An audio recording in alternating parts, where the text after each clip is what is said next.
Quem está entrando aí, Bom dia! Aí, agora estou de volta. maravilha.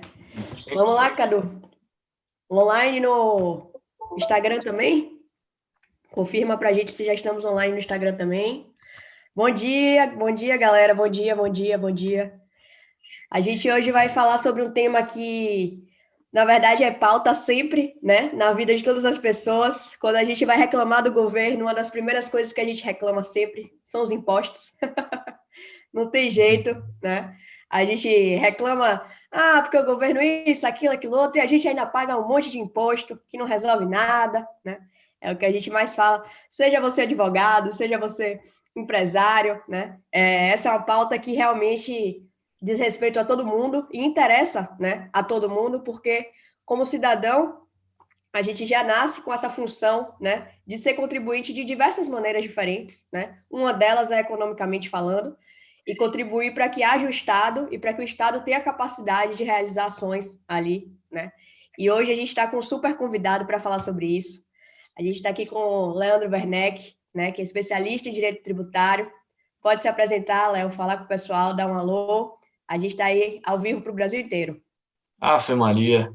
Bom dia, pessoal. Em primeiro lugar, obrigado, Tice, obrigado a Jus Brasil pelo convite. Né? Ainda não tinha tido a oportunidade de participar de uma live com vocês. Meu contato com o Jus Brasil era ocasional nos happy hours, pelo que eu tinha, os famosos happy hours.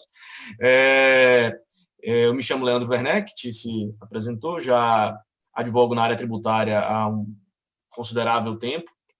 Né? Hoje sou doutorando na área, já mestre na área, professor em direito tributário, e é um prazer imenso estar aqui para compartilhar um pouco do que a gente vem acompanhando dessas mudanças, até porque essas mudanças que vêm ocorrendo em razão dessa situação calamitosa vindo da pandemia do Covid-19 são mudanças não só para os cidadãos, aqueles que são os destinatários da norma tributária, mas também para os advogados, os juristas em geral, estão acordando dia após dia com enxurradas de novos atos jurídicos, modificando a situação para todo mundo. Então, a gente vem compartilhar um pouquinho do que a gente tem acompanhado e das repercussões que isso vai ter no curto e médio prazo. Beleza? Bacana. Maravilha.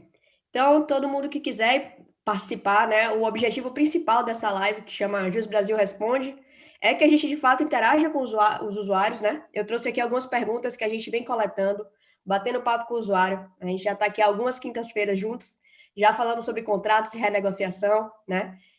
Já falamos sobre direito do consumidor, né? E agora estamos aqui trazendo esse tema importantíssimo, que é a parte tributária, tá? E aí, para começar, Léo, eu queria fazer uma comparação, muita gente tem feito essa comparação para tentar entender. Sai muita notícia, né, de mudanças trabalhistas o tempo inteiro, né, na mídia. Então, a partir de agora acontece isso, a partir de agora acontece aquilo, a partir de agora você pode ser demitido dessa forma, ou pode mudar seu contrato para essa outra forma, né? E Sim. fala-se pouco sobre os impactos disso, né, digamos assim, na área tributária, né, no aspecto tributário. Então, até na própria contribuição de FGTS, né, impostos que os empreendedores passam ou não a pagar, taxas que eles passam ou não a pagar. E aí eu queria que você falasse um pouco sobre isso, né, sobre essa correlação dessa parte específica trabalhista, né, de como tanto o advogado trabalhista, principalmente, quanto o empresário, né, e o cidadão comum precisam estar atentos de fato a isso, né? Precisam estar atentos de fato que uma coisa ela não vai independente da outra, né? Pelo contrário, ela sempre está tendo ali reflexos. E aí eu queria que você falasse um pouquinho sobre a perspectiva tributária dessas mudanças trabalhistas, tá? Que estão tendo bastante aqui no Brasil. Ótimo, excelente ponto para a gente começar, inclusive, porque ele envolve uma explicação um pouco mais extensa, que tem toda a razão na colocação que faz, de que as coisas não andam em apartado. As duas questões, tanto a trabalhista quanto a tributária, em especial nesse momento, mais do que em qualquer outro, estão aliadas. Porque, veja, as medidas trabalhistas que têm sido adotadas em grande parte pelo governo tem duas finalidades. Primeiro, a de preservação da renda e da permanência da atividade empresarial, porque está impactada pelos efeitos da pandemia, pelas medidas de isolamento social, com a detração da economia muito grande. E, em segundo plano, assegurar os postos de trabalho e os empregos, porque e, claro, a subsistência das pessoas que estão envolvidas nesses postos de trabalho, por conta de uma relação econômica que já se conhece, de que uma vez extinto um posto de trabalho, demora-se muito mais tempo para que ele seja reposto dentro do próprio mercado.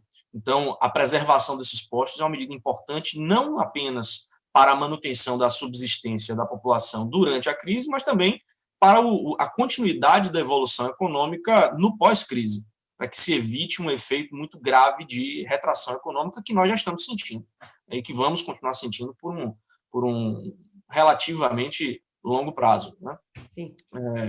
Bom, posto isso, o que é que o governo tem tomado de medidas em relação à esfera trabalhista? Primordialmente, ele tem estruturado benefícios emergenciais de caráter assistencial para essas pessoas. Então, a gente viu pelo menos 3 medidas associadas a medidas trabalhistas e que têm repercussões tributárias, pelo que eu vou explicar.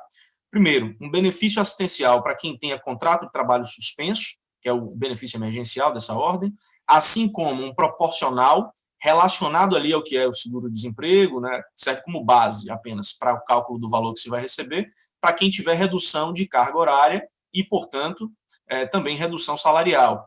Nós vimos um benefício assistencial para pessoas em situação de vulnerabilidade, que indiretamente, né, ele tem relação, está vinculado a relações de trabalho, porque atinge trabalhadores informais, trabalhadores autônomos, contribuintes individuais que são facultativos no INSS, etc., além de pessoas que estão em situação de desemprego. É o mundo do trabalho que nós estamos vendo aí envolvido também.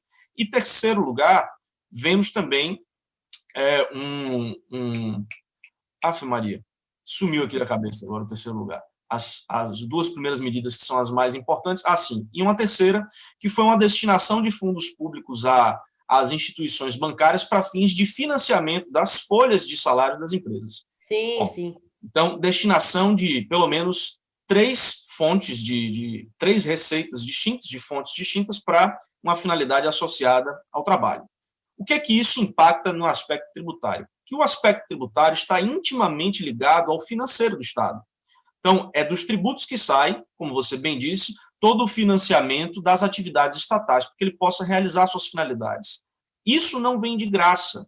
Essas 3 linhas que se colocou, tanto a de crédito quanto a dos 2 benefícios relativos à situação trabalhista, vêm do caixa do governo federal. De modo que, tirar desse recurso do caixa de outras necessidades públicas, ele se tornará indisponível, nós teremos um esvaziamento de caixa para essas finalidades, e isso precisará ser reposto com medidas tributárias. Contudo, nesse momento, particularmente no momento da pandemia que nós vivemos agora, o governo tem associado as suas medidas tributárias ao inverso. Em lugar de mais tributar para viabilizar mais caixa, para ter mais medidas como essa, ele tem tomado medidas de flexibilização da exigência tributária nesse momento, sensível à situação econômica que a gente vive. Então, há essa primeira repercussão, porque no curto prazo nós estamos tendo flexibilização tributária, mas no médio prazo e no longo prazo há uma tendência de aumento de carga tributária em algum viés para a recomposição do caixa que foi comprometido com esse tipo de medida. Né? Então, a gente já tem um primeiro vínculo da relação trabalhista. Um segundo vínculo é que a aplicação, esse também de efeito imediato, a aplicação dessas medidas de benefício assistencial, com possibilidade de suspensão de contratos e ou de redução de jornada de trabalho pelas empresas, tem uma repercussão no caixa e na arrecadação tributária imediata, porque há uma série de tributos que se vinculam à folha de salários.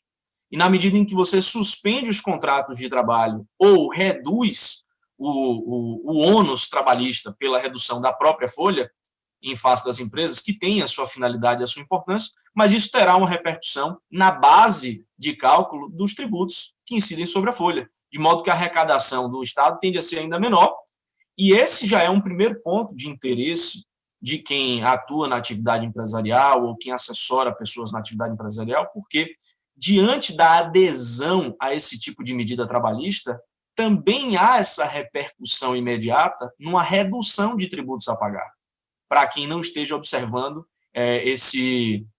esse efeito reflexo, né, para fora das relações trabalhistas. É isso. Você poderia dar alguns exemplos, né, de tributos que, assim, a gente tem aqui assistindo a live diversos públicos, né? Então a gente tem pessoas que entendem completamente a parte tributária, há empresários que estão curiosos, que querem entender o que é que eu pago a menos, né? Onde eu posso, onde a partir do momento que eu tenho que demitir, né, infelizmente, ou faço uma suspensão de contrato, o que é que eu pago a menos de imposto ali naquele momento? Perfeito. Como a suspensão de contrato vai implicar na redução da folha, ou também a redução proporcional de jornada, também uma certa redução da folha de salário, e há previsão expressa também na medida provisória de que os demais encargos envolvidos na relação trabalhista não considerarão o benefício emergencial. Portanto, ele vai seguir o caminho, né? A redução da jornada ou a suspensão do contrato implica a redução da folha e, portanto, vai implicar na redução também da percepção da base desses tributos. Os tributos que são particularmente afetados por isso são aqueles de natureza previdenciária. Quer dizer, não é imposto de renda, não é CSL, não vai ser PIS, COFINS, não é isso.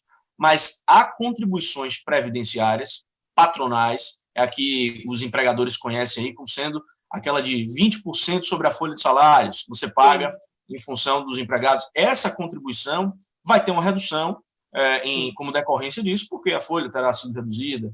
Também há uma redução que é de uma outra contribuição previdenciária menos conhecida, digamos assim, pelo menos por quem não atua na área, que é uma contribuição para o SAT-RAT, é o Seguro de Acidentes de Trabalho e Risco de Acidente de Trabalho. Então, é uma contribuição que varia ali de 1 a 3% dali do que é a folha de salário da empresa, relacionada ao risco inerente à atividade, isso é regulamentado em decretos específicos, indicando qual atividade tem qual risco, portanto, variando ali, não importa. O ponto é que isso é também incidente sobre a folha de salários e terá também redução repercutindo sobre isso.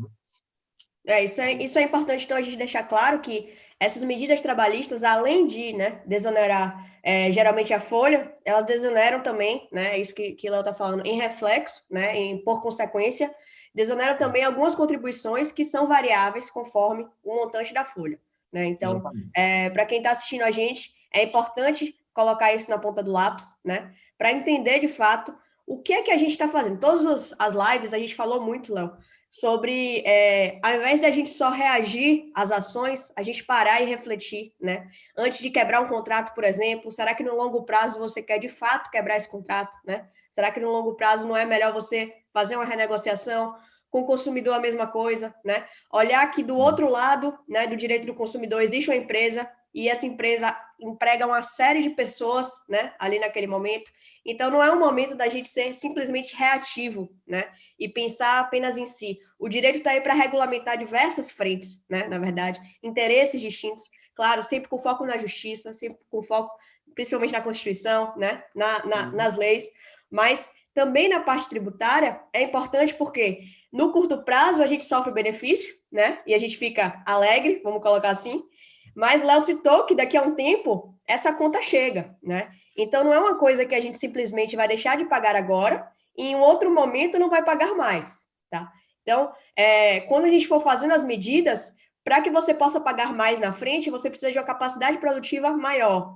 Então, nem sempre o desemprego é a melhor opção, tá? Às vezes a desoneração que está acontecendo agora é para aliviar, para que você mantenha sua capacidade produtiva e possa estar, de fato, se reinventando, né? E voltando a atender as pessoas. Então, sempre que a gente tenta fazer aqui nas lives, é mostrar que nada está isolado, né? O direito do consumidor não está isolado, o tributário não está isolado, o trabalhista não está isolado, tudo está conexo, né? E a gente precisa refletir muito mais em relação às coisas do que simplesmente reagir. A gente tem aqui uma pergunta da Juliana Nascimento, né? Ela cita tema polêmico, algumas pessoas comentaram, né? Tema polêmico, imposto é sempre polêmico, não tem jeito. Suspender a cobrança de impostos municipais é viável? Por exemplo, IPTU, né? Então, é engraçado que a maioria das pessoas, elas fazem correlações. A gente conversou com vários usuários, né, do Juiz Brasil, e eles sempre brincam com isso. Eles falam assim, poxa, já que suspendeu, por exemplo, o meu bar, né, o meu restaurante não está podendo abrir, será que, então, eu posso não pagar meu IPTU, né? Eu posso, então, não pagar. Então, qual a sua visão sobre isso, né, que a Juliana traz? Suspender cobrança de impostos municipais como IPTU, né? É viável? Não é? Maravilhosa pergunta. É uma questão muito atual que é discutida, eu tenho visto discutida nos grupos diversos, participo com advogados da área, colegas constantemente questionando se já se verificou decisão nesse sentido. Recentemente, na Comissão de Direito Tributário aqui da OAB, da qual faço parte também houve questionamento dessa ordem, a gente vem se comunicando, compartilhando essas informações, e tudo deriva do que se tem noticiado de suspensão de tributos federais. Tem saído ocasionalmente na mídia, essa discussão começou ali por volta de 25 de março, por conta dos decretos reconhecendo calamidade pública, associados, em verdade, a uma normativa interna do Ministério da Fazenda, antigo Ministério da Fazenda, e foi absorvida pelo atual Ministério da Economia, que permite, na verdade, uma prorrogação de vencimento dos tributos federais administrados pela Receita Federal e dos parcelamentos geridos tanto por ela quanto pela Procuradoria, que é a advocacia que cuida das exigências tributárias por parte da União, desses parcelamentos também serem prorrogados aí em 3 meses, né, para que cada parcela nos períodos tanto de março e de abril fossem prorrogados aí cada uma por 3 meses. Então, a partir dessa discussão, e aí surgiu uma decisão logo no início em que se conseguiu fazer isso aludindo ao fato do príncipe, dizer, olha, como foi o próprio poder público quem suspendeu as atividades, determinou o isolamento, então é o próprio poder público que está criando as condições para que eu não consiga pagar. E por isso se justifica que eu não pague. Então, essa foi uma decisão que saiu e que foi amplamente noticiada, com um fundamento bastante controvertido, não necessariamente muito bem visto, nem muito bem quisto, porque não é nada comum a utilização da teoria do fato do príncipe, que é do direito administrativo, mormente, aqui no campo do direito tributário. Não é comum. Me pareceu algo bem inédito e questionável do ponto de vista da fundamentação. Outras tantas liminares têm sido concedidas não em função disso, mas em função da normativa interna da portaria do Ministério da Economia. Eu, inclusive, agravei de instrumento uma decisão que me negou isso ontem de noite, às 11 horas da noite, para tentar conseguir em Brasília uma medida como essa também, quanto aos tributos federais. Aí, respondendo à pergunta, tributos estaduais e municipais, seria viável? Eu posso deixar de pagar meu IPTU diante desse fato? Não. Eu entendo que não. Essa é uma discussão que tem sido muito trazida, muitos colegas têm buscado alternativa, fundando, ora, nessa circunstância da calamidade e do fato do príncipe, tentando estender isso para os municipais e os estaduais de maneira geral, certo? E a gente tem notícia de uma ou outra decisão no país autorizando, algumas tantas negando essa possibilidade, e ele não tem fundamento normativo. É muito mais um sentimento de que você precisa flexibilizar do que, efetivamente, algo que tem fundamento jurídico direto para viabilizar isso. E aí a coisa começa a bagunçar um pouco, quando você não tem fundamento para esse tipo de pedido, e mesmo assim, eventualmente, juízes começam a deferir sem enxergar um fundamento sólido para tanto. Até porque a repercussão disso no âmbito desses entes federativos, estados e municípios, é muito gravosa. A gente acabou de falar sobre a necessidade dos tributos para financiamento de finalidades estatais. Estados e municípios também estão se mobilizando para empregar recursos em saúde. Eles, enquanto autônomos no federalismo brasileiro, não tomaram nenhum tipo de decisão normativa de viabilizar essa prorrogação. O fato que leva ao pagamento do IPTU é o fato de ser proprietário ou de ter posse com ânimos domini ou domínio útil sobre um bem imóvel na localidade urbana. Então, não tem relação direta, né? Não tem relação direta. E sem um ato do município ou do estado, eu acho muito pouco viável. Não digo impossível, Sim. Porque no direito muito difícil dizer que algo é impossível, né? Mesmo que se tenha toda a certeza de um certo posicionamento, não é o advogado, não é o jurista, ao cientista do direito que cabe decidir. É o juiz que detém a caneta. E ele pode entender de forma distinta, ainda que o fundamento seja questionado, né? Então, é possível que surja, mas eu acho muito pouco viável e com pouca chance de vingar uma tese nesse sentido, para falar a verdade. Maravilha. Então, o que eu consigo captar disso que você falou é que, apesar de de terem tido alguns indícios que as pessoas terminaram interpretando como possível, né, e viável, né? Basicamente, não há ainda nenhum fundamento que justifique uma medida como essa. E a gente teria que, de fato, esperar o município, né, esperar o governo falar, ó, tá suspenso, né? E Exatamente. colocar um decreto que fale exatamente sobre isso, né? E até da perspectiva formal, há uma abertura interessante, claro que vai variar de estado para estado, de município para município, mas normalmente se fixa o pagamento desses tributos por meio de lei, certo? Por conta de um princípio constitucional de legalidade estrita, é necessário lei ordinária. Então, é um processo comumente longo, de proposta de lei dentro, um projeto de lei dentro do legislativo de cada ente, passar pela votação, pelas comissões, depois a sanção, se tiver havido alteração, enfim. Mas, no campo tributário, o Supremo já tem decisões de longo prazo em que ele admite como lícito a alteração do vencimento dos tributos por meio de ato infralegal. Então, de rigor, seria possível até que estes entes federativos, bastando a vontade política dele, a perspectiva econômica e a relevância dessa medida, por meio até de decreto, a depender de como a legislação local trate, alterar o vencimento desses tributos para prorrogar no tempo esse pagamento. Né? Não precisaria nem ser necessariamente em todos os casos por lei ordinária. Então, o que é também seria. provável que aconteça, eu entendo que é algo que o governo, pelo menos a prefeitura, por exemplo, aqui de Salvador, né, que é onde atualmente eu resido, faz sempre uma promoção, né, no começo do ano, você paga a anuidade, tem um desconto significativo. É bem provável que venham políticas públicas como essa, né, com foco talvez num desconto maior, né, isso talvez a gente possa contar mais do que, de fato, né, deixar de pagar o IPTU. Eu antecipo até que é muito provável, como você coloca, que a gente tenha, depois do momento da crise, em que se verifique que há um contingente de contribuintes muito endividado da perspectiva fiscal, aí sim vem um refis, um programa de parcelamento. Com isso, você está mencionando esses descontos em juros, em multa, é possível que venha numa lei ordinária. A gente tem aqui o Wagner, ele faz um comentário que já entra na nossa próxima pergunta, né? Gentileza comentar sobre empresas que optam pelo regime do Simples Nacional, né? Então, aí eu realmente falei com bastante empreendedores menores, né? Micro e pequenos empresários que estão renegociando imóvel, né? A gente já falou disso na nossa primeira live sobre contratos. E agora vem os impostos, né? Vamos falar desses impostos do Simples.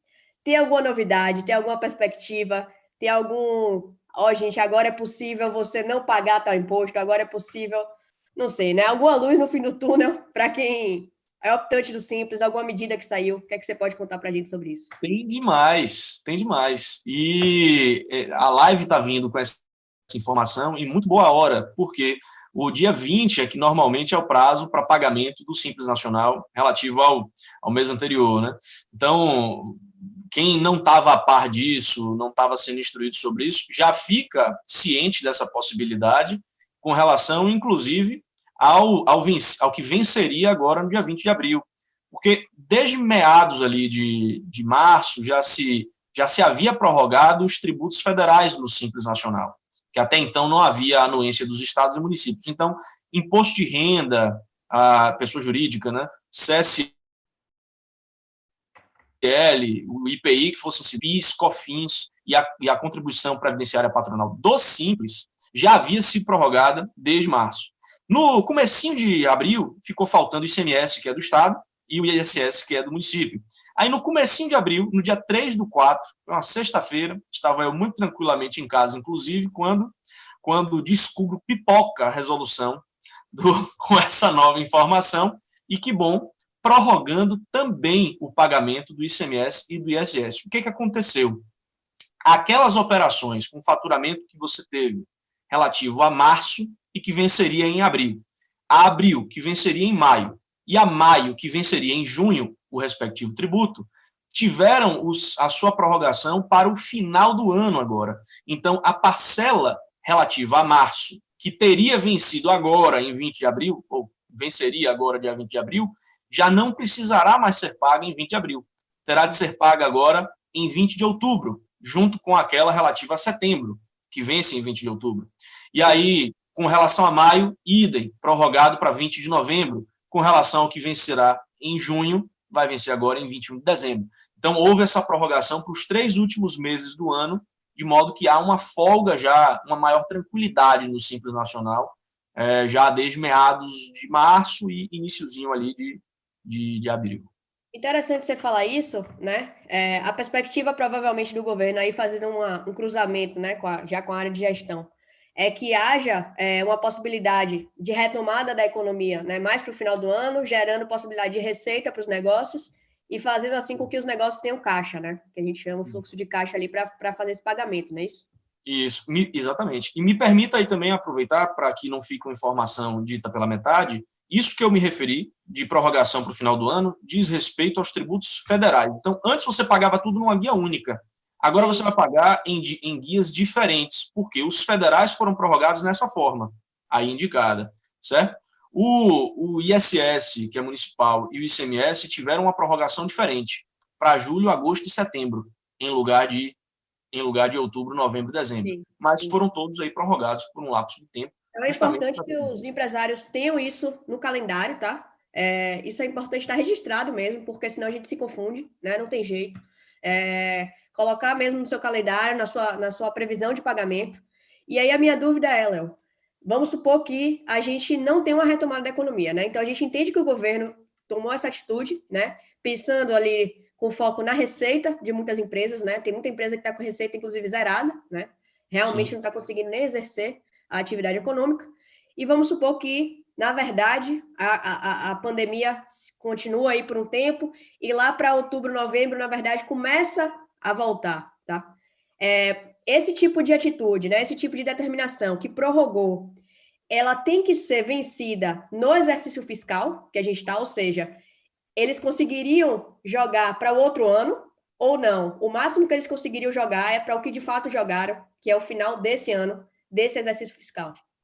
Que pergunta interessante, rapaz, porque isso não é tanto direito tributário quanto é direito financeiro. Veja, para que saiam medidas como essa, que prorrogam o vencimento de tributos, isso acaba interferindo no orçamento. E o orçamento é mais próprio do direito financeiro. E quem controla o orçamento, né, é o Poder Legislativo, portanto, Congresso Nacional, Assembleias Legislativas, Câmara de Vereadores, e quem executa o orçamento é o Poder Executivo, presidentes, governadores, prefeitos. E o Legislativo aprova essas contas. O orçamento é cada vez mais vinculativo para quem o executa, que são esses chefes do Poder Executivo. Então, numa situação normal, regular, há um prejuízo da perspectiva da responsabilidade fiscal do gestor viabilizar esse tipo de prorrogação, para além do exercício financeiro. Isso seria o normal. Contudo, já houve a publicação de vários decretos legislativos que são diferentes. Não são decretos do Executivo, mas decretos do próprio Poder Legislativo, aprovados pelo Congresso, Assembleias, enfim, reconhecendo o estado de calamidade pública, inclusive para fins da Lei de Responsabilidade Fiscal, o que implica para esses gestores uma flexibilização no atingimento das metas fiscais do exercício financeiro. Então, em função disso, considerando que já houve esse reconhecimento da calamidade pública também pelo Legislativo para fins orçamentários, seria, em tese, sim, possível, sem prejuízo do gestor, sem responder de forma administrativa, nem por crime de responsabilidade, nem de ordem, digamos que empurrar essas receitas para depois do exercício financeiro. O que você esclareceu é muito importante mesmo. Eu acho que quem está assistindo que tem o próprio negócio, né? Ou que até os empregados, funcionários que dependem de negócios, né? Eu acho que nessas horas a gente tem que estar todo mundo pensando que o negócio que você trabalha também é o seu negócio, né? Não tem jeito, porque a gente depende disso. E essas flexibilizações, né? O físico, ele é um grande medo de muita gente, né? Tanto pessoas físicas quanto pessoas jurídicas, né? E colocar essa flexibilização em pauta é de fato interessante, porque a gente não sabe, né? Às vezes, poxa, uma determinada atividade financeira vai ser retomada logo, né? E outras não são logo, né? Demora 2, 3 meses, vai reaquecendo, e aí sim elas voltam a ter receita. Então, Foi realmente um ótimo esclarecimento isso que você trouxe. E que eu preciso acrescentar para que fique extremamente claro para o pessoal que está assistindo a gente, que isso é uma perspectiva de possibilidade, porque até o presente momento o que nós temos de insumo é que há a prorrogação dentro do exercício financeiro, mas vai demandar uma sensibilidade do poder público, potencialmente com relação a alguns setores, como ele tem tido, por exemplo, com o setor de turismo, o setor das companhias aéreas, com a flexibilização maior, e potencialmente, vendo isso, ele possa abrir também para um próximo exercício financeiro para alguns desses segmentos, talvez. Perfeito. Aqui a gente tem uma pergunta do Ítalo Lopes, tá? É uma pergunta específica do município de Salvador, tá? Perguntando se você já teve contato com o projeto de lei Edivaldo Brito a respeito do parcelamento de tributos municipais aqui em Salvador, para você comentar sobre isso. Aí eu preciso mandar 2 abraços aqui. Um primeiro para o Ítalo, que é um grandíssimo amigo meu. Valeu por estar assistindo, que bom que você veio participar. E segundo, que provavelmente não está me assistindo aqui, mas é o professor Edivaldo Brito, que foi meu professor no mestrado e alguém porque eu tenho grande admiração mesmo. Ele sabe o tanto que é. E fiquei muito feliz quando acordei hoje pela manhã e vi que tinha sido levado à pauta da Câmara de Vereadores um projeto dele com essa intenção de prorrogação dos tributos municipais. Mas eu tenho que agora confessar que não tive a oportunidade ainda de abrir o projeto de lei para ver exatamente qual é a proposta do município. Ele ainda é muito recente, as notícias saíram hoje pela manhã e ainda não houve tempo hábil para fuçar na Câmara de Vereadores lá se já tem o projeto. Surgindo.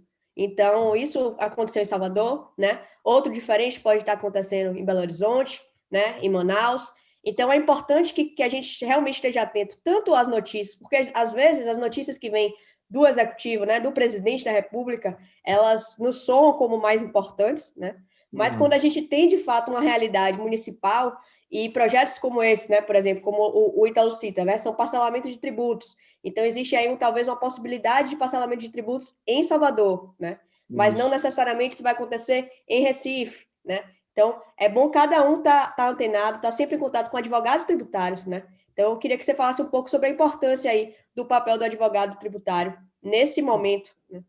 Tem coisas que, dentro dessa linha que você começou a tratar, com esse questionamento, esse posicionamento de que há medidas diferentes sendo tratadas em lugares diferentes, isso decorre de uma compreensão que, às vezes, não é muito clara para quem atua no mercado e que não é da área ou que não procura saber de perto essas relações, é que o Brasil, enquanto nação, é internamente dividido em vários entes federativos. Então, claro, o que vem do âmbito federal é importantíssimo, sim, claro, porque tem eficácia no Brasil inteiro, vai repercutir em todas as relações, mas a gente não pode esquecer que a gente mora no município, que está mais próximo da nossa realidade e o Estado brasileiro, por meio da Constituição, dividiu competências. Então, as medidas que no âmbito federal são tomadas, em especial no campo tributário, mais do que em qualquer outro, só vão repercutir nos tributos de órbita federal.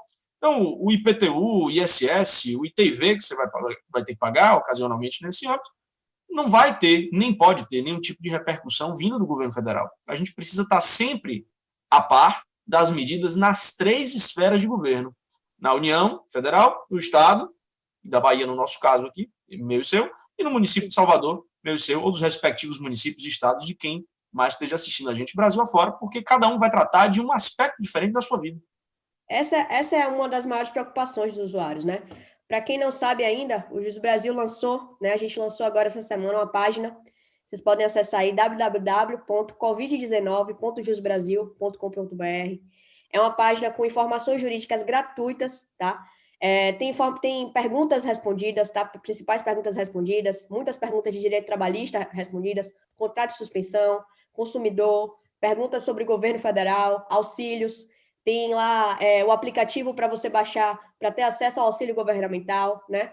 Modelos de peças importantes para esse momento que a gente está vivendo, né? Preciso renegociar meu contrato de aluguel, tem um modelo lá para você baixar gratuitamente.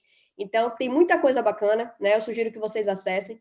E aí, o que eu queria perguntar, Léo, eu, cidadão comum, né? Tá tudo isso acontecendo, que mal os advogados conseguem acompanhar, né? Então, que dirá o cidadão comum entender que, por exemplo, é possível agora um parcelamento de tributo, vamos supor, tá? Lembrando que isso não é uma informação oficial, né? Estamos dando um exemplo aqui. Há uma possibilidade nova de determinada coisa em determinado município. Como eu devo me informar, né? Cada cidadão comum deveria ter um advogado tributário, e aí seria ter um advogado tributário, né? Que seja um advogado consumidor, enfim. E aí a gente teria vários advogados, ou existem outras formas, né? Eu queria que você tentasse, um dos objetivos do Jus Brasil, na verdade, nossa missão é conectar pessoas à justiça, sabe? Então, como que as pessoas podem se conectar a isso, tá? Não desmerecendo, nem nunca desmerecendo o trabalho dos advogados, pelo contrário, né? Fazendo com que esse conhecimento, que às vezes está muito retido no âmbito da advocacia, né? Possa estar acessível às pessoas. E eu possa saber quais tributos eu não preciso pagar agora, né? Eu posso respirar aliviada, posso pagar depois, enfim. Então, seria muito importante e interessante que você falasse um pouco sobre isso. Perfeito, tá bom. Compreendo perfeitamente a colocação e a gente precisa colocar os pingos nos is para que fique claro o papel de cada um nesse momento que a gente vive. Então, é uma verdade, sim, que o conhecimento jurídico acaba, muitas vezes, ficando encastelado em quem lida com a área, muito distante das pessoas, digamos, não é correto falar pessoas comuns, mas pessoas que não estão ligadas à atividade jurídica, né? O legislador e os diversos órgãos não fazem questão de serem claros nas suas disposições. Então, a informação acaba ficando um pouco obscurecida para quem não é da área, para quem não está acompanhando, o que cria realmente a dificuldade de acesso à informação, em especial se você não conta ainda com um profissional de sua confiança para que você possa consultar, inclusive, nessas áreas de diferente especialidade. Né? Para quem atua em atividades empresariais mais volumosas, isso é até comum, ter advogados de áreas diferentes. Mas realmente para os pequenos empresários, para os pequenos empreendedores, isso se torna muito, até para o cidadão que não empreende, mas sofre repercussões enquanto pessoa física, também se torna um pouco mais difícil. Então, nesse ponto, ao lado, nem acima nem abaixo, ao lado dos profissionais do direito, dos advogados, o Jus Brasil faz um trabalho muito interessante, de fato, porque viabiliza o acesso à informação, que é uma das modalidades de acesso à justiça. Acesso à justiça não é só acesso ao judiciário. Acesso à justiça é também acesso ao teor dessa justiça, ao conteúdo do direito que se aplica e que se está aplicando a você. Assim você consegue também, é um dos viés desse acesso à justiça. E nesse viés, o Jus Brasil tem feito esse trabalho muito bacana, ao lado de outros tantos advogados, escritórios. Aqui no nosso escritório, nós adotamos uma prática, por exemplo, de disponibilizar, inclusive para quem quer que deseje, não é exclusivo para os nossos clientes, nem para os nossos parceiros. Nesse âmbito tributário, nós fizemos um manual, um material em PDF, aberto, livre para download, com as atualizações que periodicamente nós vamos inserindo, e em linguagem fácil, acessível, bastante gráfica, algo que faz muita falta no cotidiano de quem lida com o direito, e aí ajuda essas pessoas que não têm a quem consultar momentaneamente. Então, eu recomendaria, em primeiro lugar, sim, o contato cotidiano com o profissional da área, porque ele acaba sendo mais detalhado, mais explicativo, mais disponível, mas, na falta disso, a busca por canais de informação de fácil acesso, sim, e a internet está cheia deles, com profissionais cuja linguagem e o conhecimento tenha lhe cativado pela confiança que passa naquela informação, porque aí você terá uma maior chance de alcançar informação muito mais verossímil, muito mais próxima da realidade do que muitas vezes os jornais o fazem, que não raro deturpam o conteúdo, não de propósito, mas por uma interpretação equivocada ou parcial em relação ao sistema tributário e acaba deturpando o conteúdo ou limitando o conteúdo de sentido do que se está trazendo para dentro da regência da nossa vida. Isso é muito importante, porque se a gente fosse informar pelo Twitter, se a gente fosse informar por jornal, a gente tem que lembrar que no Twitter existem 140 ali caracteres, 200 caracteres. No jornal tem 30 segundos para falar sobre um assunto que, na verdade, um advogado perdeu 3 dias, investiu 3 dias ali para entender né? Para entender aquilo, para decodificar aquilo, para entender as possibilidades, né? E aí, quando você fala, não só o Jus Brasil, como diversos outros portais estão fazendo esse trabalho, tá?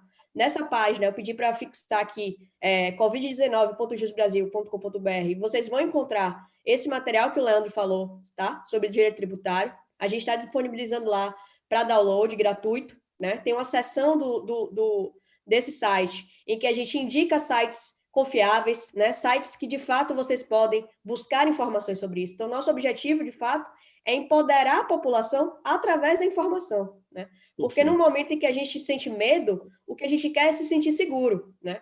E a gente se sente inseguro referente àquilo que a gente não conhece, né? E o conhecimento vem aí, então, como algo para acalmar um pouco.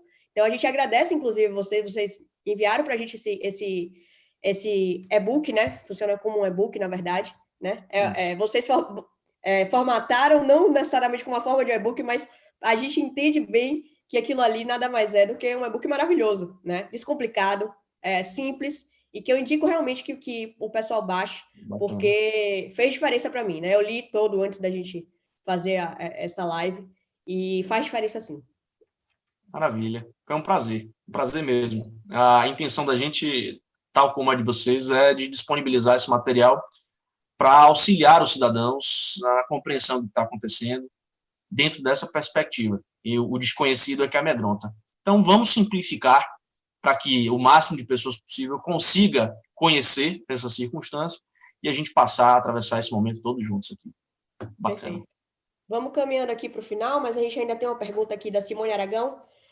Doutor Leandro, você acha que as medidas já adotadas pelo governo são suficientes ou o poder público deixou alguma lacuna, né? E, nesse caso, o que é possível fazer para situações não previstas na MP? Rapaz, pergunta malícia capciosa. Bombástica. Aí é muito mais opinativo do que de qualquer outra ordem.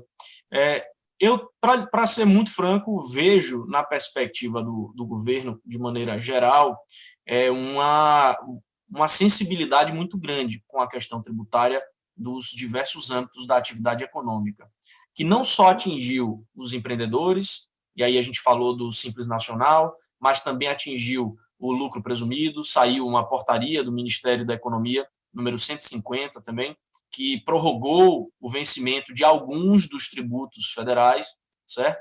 E aí entra onde eu vou enxergar de lacunoso na atuação. Por quê?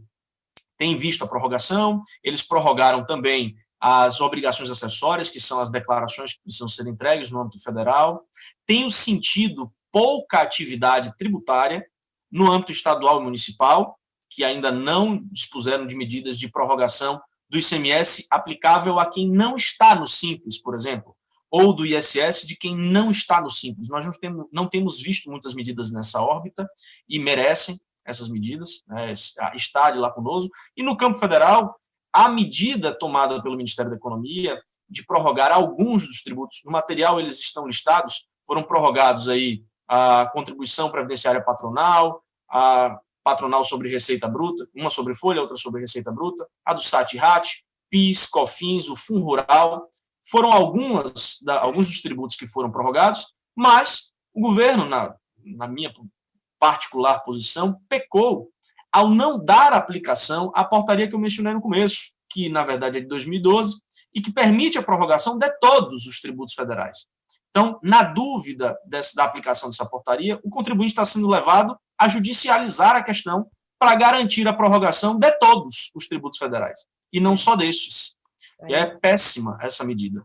E tributos como imposto de renda, CSL, IPI, importação e exportação, contribuição para salário e educação, contribuições devidas a terceiros, aquela que você paga ao SEBRAE, ao INCRA, ao SESI, SESC, SENAC, esses outros tributos ainda são exigíveis no presente momento. E eles também pesam na perspectiva econômica. E pesam muito. O imposto de renda pessoa jurídica e CSL serão pagos agora, com relação ao primeiro trimestre. Já são pagos agora, 30 de abril. Então, essa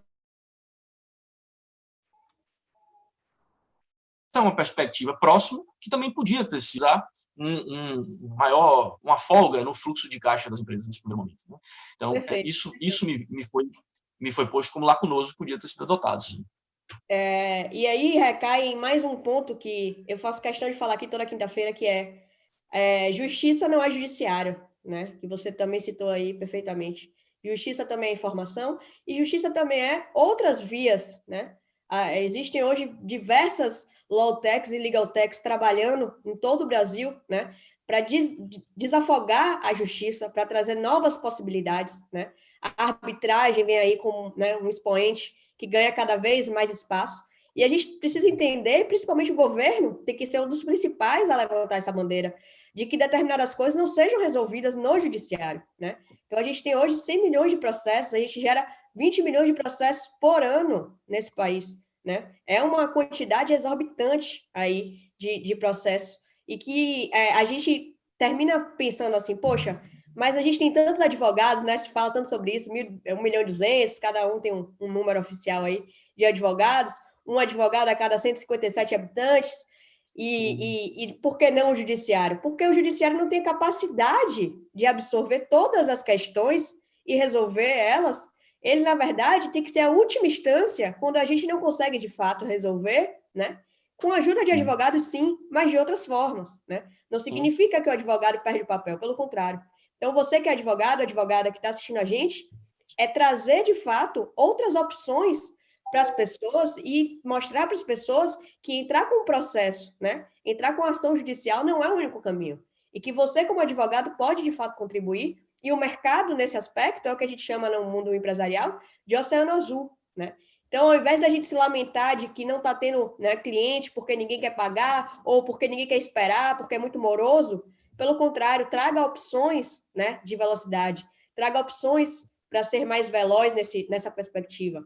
Então, já para a gente finalizar, né, a gente falou aí sobre a importância da informação, sobre a importância de não obstruir o judiciário com questões que poderiam ser resolvidas de outras formas, né? E Leandro trouxe aqui agora uma questão importantíssima, que é o imposto de renda, né? Para quem não sabe também, inclusive, o imposto de renda pessoa física, né? Foi postergado, né? Isso confere, para junho, né? Então, vamos também, por esse momento de crise, muita gente, não consigo nem pensar no meu imposto de renda agora. Muita gente falou isso e foi postergado. Mas a gente precisa começar a entender como jogar esse jogo de uma forma diferente, né? O Jus Brasil, ele traz muito essa perspectiva. Então, na página do Covid, vocês vão encontrar a possibilidade de enviar dúvidas, tá?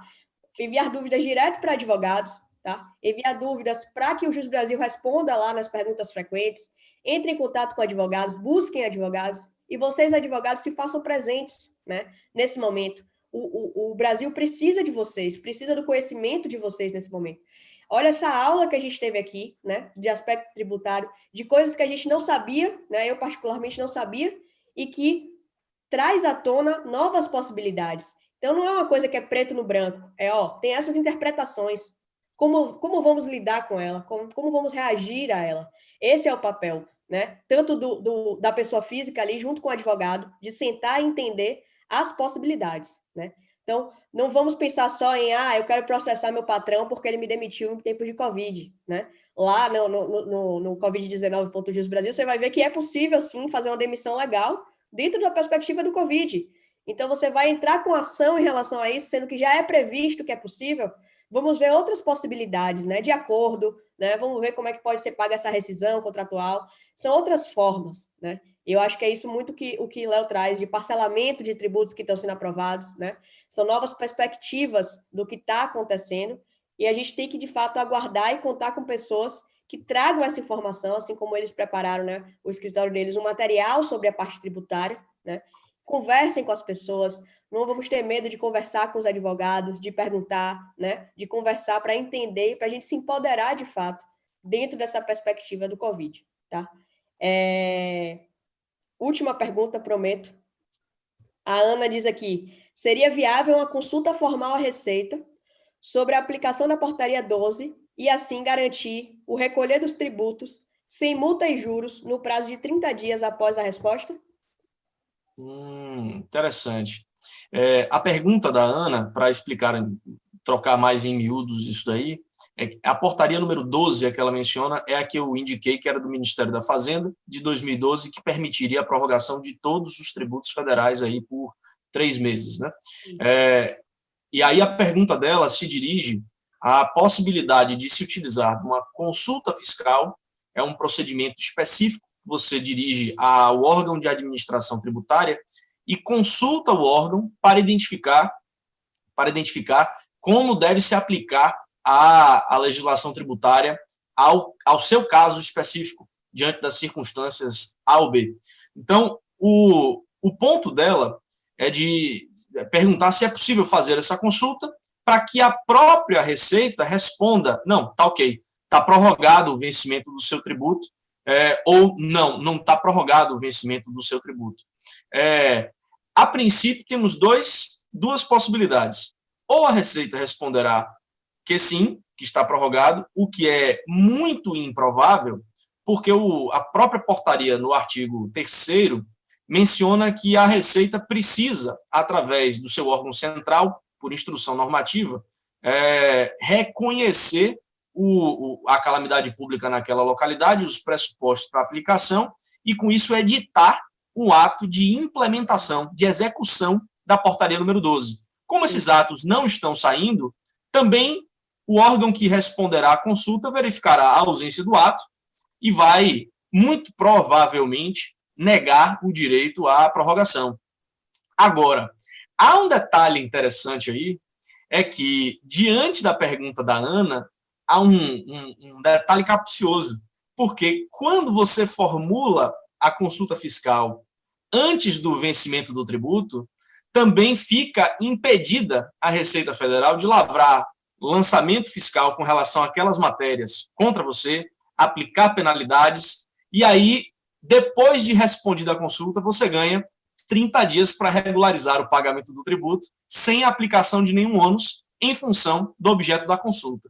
Então, esse é um estratagema interessante para compelir, por via transversa, a prorrogação do tributo, que eu acho sim viável. Pelo fato de que não será possível a aplicação de nenhuma penalidade pela mora nesse período. Você está com dúvida sobre a aplicação da legislação tributária e a legislação prevê a suspensão das penalidades se a consulta for formulada de maneira eficaz dentro do lapso de tempo. Excelente pergunta, bastante técnica. Eu até suspeito quem é a Ana que está fazendo essa pergunta aí para mim. Então, a Ana foi precisa naquilo que a gente acabou de falar, né? A interpretação das possibilidades, né? Então, de fato, ela entendeu as possibilidades e está aí respondido, né? Eu queria convidar vocês para a gente continuar esse papo. Vai ter mais uma live hoje, na mesma perspectiva, tá? Com o doutor Érico Teixeira, sobre a flexibilização dos tributos durante o Covid, né? Então, a gente vai continuar. Hoje é um dia da gente falar sobre direito tributário aqui. A gente teve o Jus Brasil Responde agora, com vocês interagindo pra caramba, foi ótimo, excelente. Tem até mais uma pergunta aqui do Ramon. E a gente convida vocês para 7 horas hoje, né? Convida o Leandro também a assistir, a participar, né, ativamente com o doutor Érico Teixeira, tá? Sobre a flexibilização dos tributos. Então, hoje é um dia da gente falar sobre tributação, da gente tirar todas as nossas dúvidas sobre imposto, né? A gente fazer com que, de fato, esse seja um momento, talvez, de aprendizado para tantos outros, né? Porque a gente talvez nunca tenha se interessado tanto em saber sobre assuntos e aspectos do direito, concorda? Não tenho a menor dúvida disso.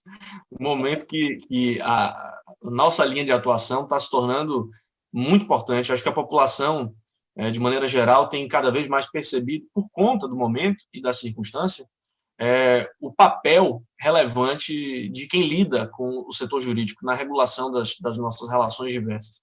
E acho que isso vai se confirmar ainda no curto prazo, logo depois da pandemia. A gente já tem visto em outros países isso acontecer. Na China, a gente já teve notícias a respeito disso, de uma eclosão monumental de conflitos jurídicos pós-pandemia, em todas as relações de trabalho, tributárias, relações de direito administrativo, as relações consumeristas, nós já estamos vendo, relações empresariais, relações de família, sucessões, inevitavelmente temos visto a quantidade de óbitos, isso repercutirá no volume de inventários, nas discussões para a sucessão e partilha. Então, nós estamos vendo uma realidade jurídica caótica e a relevância desse serviço que os advogados, de maneira geral, as instituições do Brasil, canais como vocês, tem prestado, vai se mostrar cada vez mais relevante daqui para frente, com certeza. E o acesso, achei chave, o acesso à justiça multiportas, que é o nome que se dá a isso que você mencionou. O judiciário não é a única porta onde você bate para ter acesso à justiça. Então, fala-se, né, há autores que usam a expressão de justiça multiportas. Há outros caminhos que vão viabilizar e serão cada vez mais importantes na resolução de conflitos, dada a eclosão monumental que nós esperamos para o pós-pandemia. É o momento para isso. Perfeito. E a gente tem levantado essa bandeira, Léo, a gente tem levantado essa bandeira para os advogados de que a era digital não é mais um futuro, é uma realidade, né? E é um caminho sem volta. Então, o Jus Brasil hoje a gente já trabalha, né, com diversos produtos nessa linha. Majoritariamente, nós somos um portal, uma plataforma, né, que traz informação gratuita, mas a gente tem o Jus Pro, né, que é dedicado a advogados, né, ele é focado em advogados, então você consegue ali abrir salas com clientes, né, com potenciais clientes, para entender, para fazer um primeiro atendimento, né? Você pode fazer cópia de jurisprudência limitada, cópia de modelos e peças, baixar o diário oficial, que tem sido, né, uma coisa recorrente e constante, né? Você consegue fazer a cópia ali do diário oficial. Então, se empoderar de ferramentas digitais, não só do Jus Brasil, né? Aqui eu estou falando mais com propriedade de causa, mas tem diversas ferramentas necessárias. E os advogados, ao contrário do que muitos falam, né? Eu estou em crise porque estão me cortando. Advogado não vai ser, né, algo a ser cortado. Ele vai ser entendido como algo essencial, né? E a gente, no tempo de crise, a gente corta o que não é essencial. Então, se façam ser essenciais, se empoderem de tudo que vocês podem, né? Em termos de informação, principalmente, e estejam aptos a debater e defender, assim como o Leandro esteve aqui hoje, debatendo e defendendo, e com certeza trazendo muito mais lucidez para a gente. Então, eu queria agradecer muito, Léo, pela sua presença hoje, disponibilidade de tempo, né? Isso é muito precioso em tempos de Covid, mas saiba que, com certeza, foi muito útil para todo mundo que assistiu. Quem vai assistir, a live vai ficar salva, tá? E espero que a gente tenha mais contatos aí daqui para frente, veja mais textos seus na nossa comunidade, poste mais, né, artigos. Então, espero que você cada vez mais seja ativo, porque tem muita coisa boa vindo aí do direito tributário. Com certeza. Eu vou agradecer mais uma vez o convite, foi muito prazeroso esse momento, aproximadamente 1 hora de live, né? Muito Sim. prazeroso esse momento, bacana mesmo. Pude compartilhar um pedaço do que a gente tem visto, vocês vão ver muito mais informações lá no material que vai ficar disponibilizado na página do Jus Brasil. Espero também começar a me engajar cada vez mais nesse segmento ao lado de vocês. E, bom, para quem quiser estender a conversa, tratar sobre outros temas, identificar algum ponto que não tenha ficado perfeitamente compreendido, fala comigo. Me procura lá no Instagram, ou manda um e-mail, fala no WhatsApp, no material tem os contatos do escritório. Procura @aragão.werneck, é o meu pessoal, profissional, contato com os alunos, então manda. Meu lado professoral não vai deixar você sem resposta de jeito nenhum para poder auxiliar nesse momento presente, tá bom? Obrigadão. Então, a gente encerra aqui hoje. Nos vemos às 19 horas para continuar o papo sobre flexibilização da tributação. E agora, já a gente já vai estar disponibilizando, vai estar no ar o material que o doutor Leandro falou aqui agora. Tchau, tchau, gente. Muito obrigada. Tchau. Um abraço.